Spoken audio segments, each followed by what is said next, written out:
Hi everyone, welcome back to Grandpa's School Hot Rod Building. Today I'm going to go over installation of the gear shift selector and the rear bumper brackets. Now, gear shift selector, I chose this B&M ratchet selector. It's just personal taste. It's going to be on the floor. If you're putting in a column shifter, it's a whole different operation. But for this floor shifter, the thing to note up front is that your floor is not flat. Your hump. So you'll need to build up something, so you give yourself a good foundation first. We'll go over that in a minute. Now, looking over my past videos, I'm not exactly the most interesting guy to listen to. So I'm going to try to spice things up a little bit, and I'm going to tell a joke. Okay, here goes. On those Star Wars episodes, why did they come out in the sequence of 4, 5, 6, 1, 2, and 3? Because in charge of production schedule, Yoda was. Okay, enough levity. Okay, in positioning, I built this base out of hemlock. I chose hemlock because there's more dense woods, harder woods, but it's hard enough, and it'll last a long time. They don't soak up a lot of moisture and rot like cedar. But anyway, I determined where I wanted it. The reason I want this elevator is I like my gear shift lever up at a certain height and at a certain place. You'll see over here on the edges here, I put markers. I put this tape around it, and I marked the center point, front and back, and taped around it. And I put a bunch of special adhesive, very strong epoxy base, 2-part epoxy, and bonded the block to the floor. I used shims, and I stuck a bunch of adhesive back in there. I got to saw these off and bring them in. And that made it level. Then I put to make sure it's level, I did this, put this level on it and let it cure overnight. And you kind of have to do that because the floor here on the car isn't exactly leveled. You can't exactly find an apex on it. These are formed with well, I haven't seen the mold, but I don't expect perfection in the mold, like you would on a computer model. So anyway, the block's in. I've drawn these, I laid the shifter mechanism over there, and I lined the holes. I'm going to drill some holes and run some rivets and put it in. And we'll go from there. Yeah, I took my side cutters and cut that off, those shims off. I'll tell you, that side cutter, that's a tool that I think I've used more than any power tool I own. Anyway, some of you guys are looking at this and saying, gosh, Grandpa, that's ugly. Well, yeah, it is. It's just structure for, mounting it where it needs to be. I'm going to put a nice decorative console over the whole thing. This is just something to, this is just the mounting platform. I should have my park brake to put back here. I'm going to use a hand lever, one out of a Camaro. And then come up on the dash. Once I get my HVAC system in, I've got to put a skirt down from the dash down to cover that up. And then I'll tie that all in with the whole console assembly. Okay. I marked my holes and drilled them out a little bit, about a 1/8 inch hole. And I didn't bolt it down yet because I wanted to run this cable in. It's stiff, so you have to run the cable in before you bolt the gear shift selector on. So you rod that down, and it goes around the top of the transmission case, down around the back, loops over the back end of the transmission, and comes forward. I'll show you that in a moment here in the next shot. And to calibrate everything, you put your gear shift selector in park all the way forward, and your lever down below on your transmission all the way forward in park. and you hook everything up. Now we'll go down below and we'll see what it looks like down below.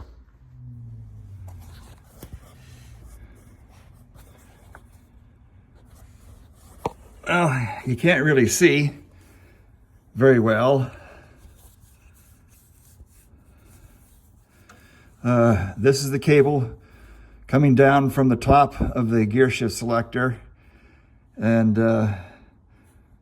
it's routing down here. This is the cross member for the transmission, and I looped it over the top of that, underneath the transmission back end, over around, and to here. Now this bracket came with the shift kit. I had to drill a custom hole in it here in order to get things to fit. It had a hole there and a hole there, but nothing lined up with my transmission, so I made a hole. And positioned everything. This is the gear shift select lever, and it's in park right now, so I put that in there, and a little cotter pin in there holds it in place. Yeah, this is how it looks underneath. Okay, here we are under the car. Let's find things there. Okay, here we are under the car. This is the cable. It's coming from the gear shift selector around this way. Here's the cross member for the transmission mount, and it goes out here and tucks under the back end of the transmission. This is the little RPM sensor, speed sensor on the back. Wires head up to the tachometer, I should say the speedometer, for electronic speedometer. Then it comes forward, and this bracket here, the kit comes with brackets for Ford, GM, and Chrysler. And the GM fit, so I have a GM transmission, it fits the GM transmission best. And I had to drill this hole down here in the bracket in order to fit up to my transmission there. Not all perfect, just expect a few things like that. But I got it mounted, and all this fits in nice. These two bolts lock into a flange on here. You got a little cotter pin and a turret on that end. And that's how it looks underneath when it's all hooked up. Okay, once I got everything down below all secured, I came back up and tightened down my bolts that hold the gear shifter down, and got some black RTV and sealed that hole up. Now it's done. I can take some tape off and build the console. I'm going to be putting the fuse panel here, accessible from the driver's side, and a console that kind of starts about here and goes up here to the dashboard. And this is the console that came with the B&M shifter. I'm going to use part of it. What's important to me is this section here, that the selector display, there's a little light in here that'll wire up, so at night I can see what gear I'm in. Anyway, I'll keep that base, and I'm going to cut it off and mount it to a custom console. And then there's this boot that goes on, the knob comes up, this goes under there, and those are the parts that I'll put on in a later video. I got to build the console first. Okay, let's get on to the bumper project. This is I bought this bumper from a company called Willys Replacement Parts. They're out in California. I will put their link in the comments below. When you order one, you get to choose whether you want it to say Willys or AmeriCar. I chose Willys, obviously. And it comes with the nice chrome bumper bolts, and the bumper brackets. Using my yo-yo, I determined the distance between these brackets here and here is 48.5 inches. The width of the car is 47 inches, so we got to come up with about 3/4 of an inch on each side, roughly. These are the instructions that come with the bumper. It's pretty straightforward and self-explanatory. Really, it's all you need, to know where to make the cutout in the fender. I don't have the fender on, so I'll just transfer that 2-inch mark over there out to the body, 1.5 inches up from the bottom. I have not installed the fenders yet because, frankly, I need the space to design the bracket. So I translated that. It's 1.5 inches, just like in the book, up to a first mark, another 2 inches up to here. Calculated my center line using